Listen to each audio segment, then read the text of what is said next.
non waaye sama gars yi Amadou Ba moo bëri xam-xam salaam gars yi jaar naa leen dalee na jàmm fi seen comme ni ñu koy defee saa su ne bu dara xewee ñu indi ko partage ko ak yéen kii di Amadou Ba def na jàngat bu am solo gannaaw sortie bi nga xam ne kii di premier ministre def na ko wala boog président Pastef def na ko ci dossier yi nga xam ne gis ngeen décision bi nga xam ne jël nañ ko ci dossier bi nga xam ne doxoon na si diggante ma ki nga xam ne mooy Mame Mbaye Niang ñu àndandoo déglu jàngat bu am solo bi nga xam ne kii di Amadou Ba def na ko si mais aussi gis ngeen révélation yi nga xam ne def na ko si discours bi nga xam ne kii di Ousmane Sonko yëkkati na ko ci boobule sortie bi nga xam ne mu ngi ko doon amal di indi ay leeral ci ay dossiers yi nga xam ne moo ko tere woon mu nekk candidat ci élection yi ñu génn. ñu ànd déglu boobule vidéo te ñëw. yow foog nga ni nit ñi niñ ko waxee cëram la woon mu génn après un verdict d'une juridiction bu mel ni Cour suprême dal ci kaw magistrat yi. jërëjëf Der je pense que encore une fois Ousmane Sonko je dis pas qu'il est victime parce que c'est pas cela mais analyste yi dafa am benn côté bu ñu koy analyser et à chaque fois vous avez l'impression que depuis bi mu nekkee opposant ak maintenant ils arrivent pas à sortir de façon bi ñu koy analyser moom et ses sorties wala son idéologie je pense que incompréhension boobu daf leen continuer dal ba tey. C'est la raison pour laquelle à chaque fois que wax na dara suñ comprendre dul rek dañ koy renvoyer à l'opposition mais yow bi nga nekkee opposition ak léegi c'est comme si tu es un éternel opposant Ousmane Sonko idéologie Pastef lan la c'est le système il vous a toujours dit il nous a toujours répété bizarrement que ni c'est pas parce que jël nga nguur que xeex nga système c'est pas parce que jël nga nguur que xeex nga système parce que y a une sorte de permanence du système boo xam ni mën nga toog benn ñaar ñetti mandat pour dindi système parce que système du lu yomb dindi et c'est ce qui loolu kese la wax loolu moom la nekk nii di ko confronter alors que moom moo yore lengay moo tax ma ni la les gens n'arrivent pas à se départir ci benn genre ay kii yu nekk ci ay erreurs yi ñu am bu ñu koy analyser au lieu de prendre de façon holistique dañ koy jël ci benn coin dañ koy yóbbu dans l'inconnu de leur analyse ba nga xam ni duñ ko mën a dépasser loo benn habit buñ ko solal benn camisole d'opposant donc lu mu wax il est réduit à l'opposant l'opposant moom mooy wax économie bi baaxul mais léegi yaa nguur gi changer le tout yaa ngi rab c'est pas ça du tout je m'explique boo jëlee ku ñuy wax Jean-Pierre Jouyet a été ministre en France et cetera nee na avant mu nekk est-ce bien nécessaire monsieur le ministre il faut que nit ñi lire ce livre pour comprendre que signifie réformer un État face à une administration récalcitrante quand bien même yow yaa yor pouvoir bi mu ne man dañ daan wax pour haut fonctionnaire et tout l'administration financière et tout mu ne quand je suis devenu ministre ci laa comprendre quand face à une administration bu bañ réforme pourquoi tous les projets ministres yi da nga nekk président am une idéologie porte ay idées audacieuses mais boo bëggee appliquer rek vous vous rendez compte qu'il y a une administration hostile qui a tous les moyens et leviers pour perdre loola ba mandat bi jeex mais benn réforme du yegg il faut lire ce livre pour comprendre lan la Ousmane Sonko di wax le système mooy lan et c'est ce qu'il est en train de dire que ni ne pensez pas que il s'agit de volonté wala il s'agit d'avoir tous les leviers dans tous les domaines boo ko jëlee li mu mujjee wax dans le domaine de la justice gis nga ko ci police vous avez vu ce qui s'est passé il y a encore 3 morts parce que y a un système boo xam ni moom la xëy na force de l'ordre yi xam jusqu'à présent gis nga loolu changer régime taxul mu dañ parce que changer nañu régime nit lañ ngi gis ñu jàpp ko def ko bouclier le changement de régime n'induit pas le changement des comportements il faut un chamboulement total nga changer législation changer nit ñi et puis nga gëm ni c'est dans le temps qu'on imprime cela ca école ba am na ñoo xam ni nekk guñu ay forces de l'ordre ca seen formation initiale ca ngay fexe ñuy jël benn contingent di ñëw di yéeg nga leen di jël ci droit de l'homme lan mooy respecter excès noonu lay demee mais vous ne pouvez pas venir d'un coup nga jël ay décrets c'est pas avec des décrets qu'on réforme un État c'est pas ça du tout c'est pas avec un décret qu'on réforme des États volonté kese doylu et c'est pour ça que les gens ne comprennent pas il y a 15 mois oui gis nga li baaxul ci dëkk bi justice pourquoi changer woo ñëpp vous pensez que un État dañ koy réformer de cette façon et il faut au lieu de saluer d'ailleurs cette retenue nga xam ni yow doo ñëw am majorité assemblée nga ñëw jéem a chambouler lépp pour imposer sa ordre nga essayer di ko def par étape di wane sax sa ñàkk mën. Pourquoi? Parce que y a l'esprit derrière que le premier ministre li mu leen bëgg a wax mooy si on doit respecter l'état de droit kenn warul def ay réformes brutales. C'est pour ça que je vous dis yombul au lieu ñu comprendre ko noonu mais bu ko neexoon xëy suba rek ñu dem voter ñu assemblée ñu nekk chambre d'enregistrement mais ñu voter loo xam ni ça va chambouler toute la magistrature bu boobaa lan la nit ñi di wax que dictature am na Sénégal. Ce n'est pas facile, ce n'est pas simple. Yenn yi des réformes ci li nga wax Daouda par rapport à la justice il y a eu les assises mais on va pas chaque matin yóbbu assemblée benn réforme ñu voté ko nga xëyaat suba dem non il y a un package la dafa am réforme code de procédure pénale réforme code pénal réforme conseil constitutionnel benn package législatif la boo xam ni buñ koy indi assemblée benn yoon lañ koy voté réforme yii dafa laaj au niveau de l'assemblée de façon simple nga voté réformer les codes mais yeneen yi dafa laaj une révision constitutionnelle donc en 15 mois vous te en plus du loo xamante ni da ngay ñëw rek imposer ko tey ñun dañoo bëgg a teg et c'est ça le marqueur de ce régime li leen wax mooy ça prendra du temps parce que dañoo bëgg jéego bu ñu teg duñ ci delluwaat ginnaaw jéego bu ñu teg avancé kenn du delluwaat ginnaaw moo tax alors que am nga assemblée am nga législative nga lancer ay réformes qui vont changer complètement le visage de la justice nga changer ko parce que les gens oublient qu'est-ce qui s'est passé dans un passé récent te justice comme tous les autres corps ñoom ñëpp benn philosophie lañ am ñoom ñëpp il faut que rien ne change pour que tout change ku nekk danaan la j'appelle à des réformes mais man kenn du ma réformer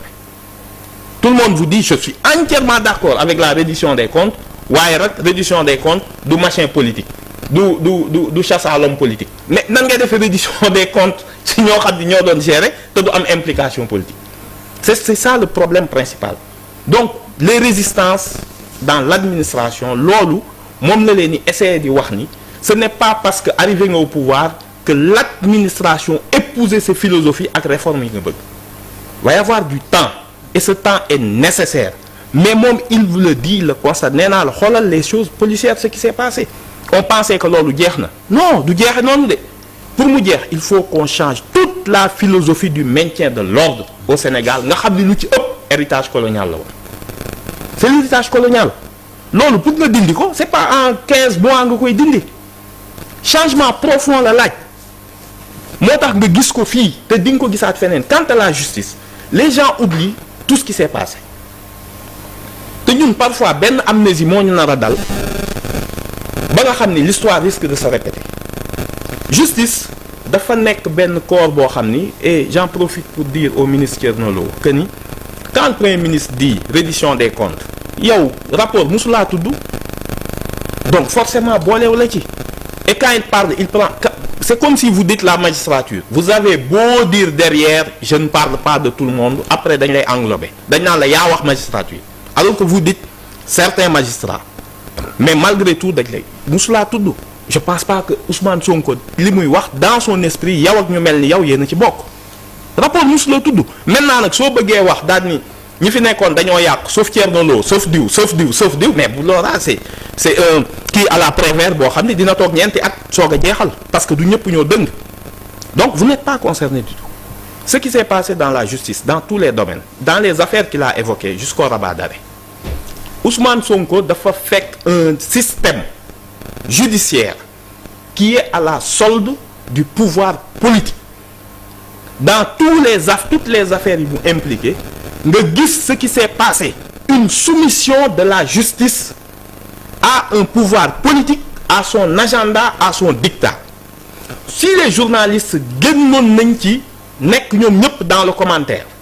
ñu retrouver les journalistes d'investigation ñu jéem a xam qu'est-ce qui s'est passé vous avez vu quand il s'agit de Ousmane Sonko le ministre de la justice de l'époque Diop le ministre de l'Intérieur comme le président et son cabinet waral leen ma ay juges qui vont le condamner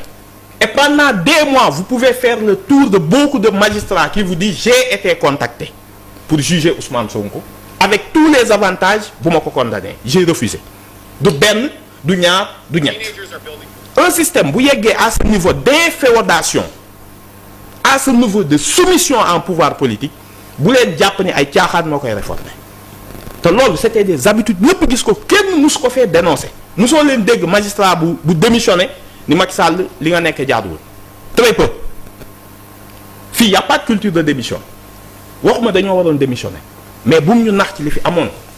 On a vu un opposant ñu fermer ko ci këram pendant 2 mois nga laaj leen lan moo tax ngeen former ko ñu ne sur instruction de l'autorité. Le procureur qui était censé su gisee violation liberté publique autosaisir daal di toog di seetaan ñu tëjul nit gisati ngeen kuñ fi tëj mais les gens oublient vite ce qui s'est passé loolu yëpp kan la c'est pas la justice. Tout ce qui est Ousmane Sonko biñ koy njëkk a condamné la première fois ils ont cherché des magistrats kan moo koy condamné magistrat bi condamné ko à une peine de non-inéligibilité qu'est-ce qu'ils ont fait le lendemain? C'est le parquet directement moo njëkk a def appel comme si condamnation bi moom da koo laal mais procureur boobu ana mu tey personne ne sait même quel est son nom mais jàpp nañ ni c'est oublié parce que c'était un procureur c'est tous les magistrats non ñu def appel yóbbuwaat ko appel xoolal ñan la ñu indi ak fan lañ leen jëlee pour ñu condamner Ousmane Sonko demal xool fu nekk fan la nekkoon des consultations à domicile chaque semaine da doon am au niveau du conseil supérieur de la magistrature chaque semaine consultation domicile magistrat bu leen arrangé wu ñu yóbbu magistrat du siège ak seen yoon nekk ci parquet ñëpp ba ut des magistrats yu d'accord yoo xam ni dañoo d'accord presque par contrat tacite ni man boo ma indee dinaa condamner Macky Sall dinaa condamner Ousmane Sonko mais nag après yéen a xam lan ngeen may jox loolu moo fi nekkoon bu mu bett kenn c'est ça qui s'est passé tëb naa affaire loolu affaire Mame Mbaye Niang bi la ñu jàpp ci ngoy ci jàpp tëj la ñu dem ba Cour suprême même la composition de la chambre bi ñuy juger Ousmane Sonko composition chambre bi dañ ko changer am na ñoo xam ni des magistrats ont été exclus de la composition de la chambre au niveau de la Cour suprême ñu leen yéen du ngeen ci bokk parce que on vous sent pas dañ lay tester ñii ñu proposer leen nga nekk Tamba ñu ne la dañu leen di Dakar def leen enquête beaucoup de magistrats ont fait ñoom ñëpp koo ci woo mu wax la lii moo nekkoon ci Sénégal est-ce que dafa changer donc Ousmane Sonko buy wax il alerte pour vous dire que li muy tuddee parfois l'état profond dafa am ñooñu dafa am ñoo xam ni il s'en moque de qui est à la tête de l'état di nga fi gis ay magistrats yoo xam ni avant wala ay nit ñoo hauts fonctionnaires yoo xam ni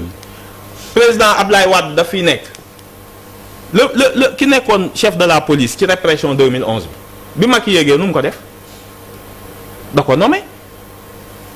tant que des gens peuvent servir le régime en place dans ses turpitudes l'état moom yoonam nekku ci il les recycle facilement ñun nag dañ duñ def loolu on va essayer de changer le pays durablement moo tax toute proportion gardée xool leen les cas de Ousmane Sonko bu ko neexoon il vous le dit benn opposant musul ñëw kenn kuñ jàpp mu ne moo la porter plainte musul am et il défie tout le monde de dire moom moo porter plainte wax na leneen lu am solo ni la on doit changer et réformer ce pays mais yombul parce que nous faisons face à des oppositions fermes li am ministère dama koy brosser vite fait des finances mais à part ñi fa nekkoon dem le reste ña ngi fa woon c'était les mêmes ñoo fa nekkoon avec plus ou moins les moyens d'agir ou de ne pas agir changer un pays nee naa la liiral est-ce bien nécessaire monsieur le ministre et vous comprendrez que li Ousmane Sonko di wax mooy ñun suñu idéologie de rupture bii ñuy def suñ ko bëggee def il faudra des réformes audacieuses te doo ragal benn secteur nag c'est pas parce que tudd nga police ñu ne la non vous fragilisez les institutions tudd nga justice ñu ne la boo fragiliser les institutions non c'est pas comme ça mais c'est que y a une pensée bu fi nekk boo xam ni que ce soit dans la philosophie des forces de l'ordre que ce soit dans la justice ba heure bii les gens subissent les mêmes te buñ ko deful benn renversement total créer lu bees sans que pour autant nag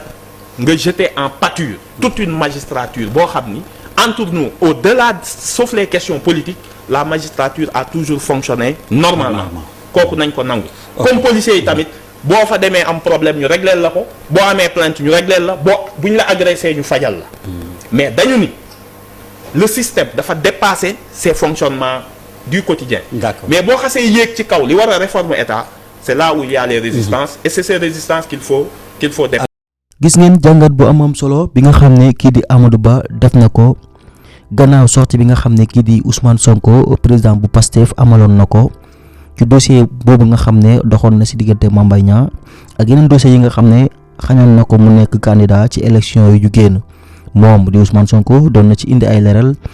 di xamal sénégalais que ni moom bu nekkul candidat wala boog yi élection yi di ñëw bu nekkul candidat loolu moom lay neex mi ngi doon joxoñ baaraamu tuuma magistrat yi nga xam ne ñoo fi nekk loolu nekk na ay kàddoom mais aussi mi ngi doon indi ay leeral ci yoon bi nga xam ne amaloon na ko jëm fële nga xam ne mooy Chine accord yi nga xam ne jot na ko am ak dëkk boobule gis ngeen jàngat yi nga xam ne def na ko ci boobule vidéo mais aussi réaction ki nga xam ne mooy Amadou Ba mu nekk jàngat bu am solo dañ leen di bàyyi rek ngeen joxe li nga xam ne mooy seen xalaat ci boobule jàngat bu am solo bi nga xam ne kii di Amadou Ba def na ko jëmale ko ci déclaration boobu li nga xam ne kii di Ousmane Sonko doon na ko amal gannaaw bu mu jógee foofu li nga xam ne mooy Chine si décision boobu la nga xam ne moo waral bile déclaration mu doxoon ci digganteem ak justice moom mi nga xamal Sénégalais que ni lépp lu si war wala bépp dossier bi nga xam ne yor na ko jébbal na ko ki nga xam ne mooy avocat am pour mu topp boobule dossier wala yooyu la dossier pour ñu mën a leeral ay mbiram ba élection yu jëm mu mun ci bokk ci nu mu waree ndax moom jàpp na ni bépp décision bi nga xam ne ñii di justice jël nañ ko nekkul décision boo xam ne da cee ànd ndax jamono ji bu sañoon dinañu xoolaat ay dossier am te dinañ ko intégré waat si li nga xam ne mooy liste yi moom la di Ousmane Sonko tey jii waroon na dem fële sa Cambérène gannaaw manifestation yi nga xam ne doon nañ ko amal fan yi yëpp ba ñaari nit jotoon si ñàkk seen bakkan ba mu juróon sax yooyu la manifestation moom ñëwoon na faa dem waxtaan ak ñooñu la nga xam ne ñoo ñàkk seeni doom waaye taw bi amoon tey jii moo waraloon mu reporté boobule sortie bi nga xam ne bëggoon na ko amal jëm foofu li nga xam ne mooy Cambérène kii di ministre de l'intérieur demoon na ànd ak ki nga xam ne mooy Abbas Fall ñu demoon foofu la nga xam ne mooy Cambérène dem jaale ñooñu la nga xam ne ñoo ñàkk seen doom mais aussi di woote calme ndax xale yooyu la ñu bàyyi manifestation yi nga xam ne ñu ngi koy amal foofu la c'est Cambérène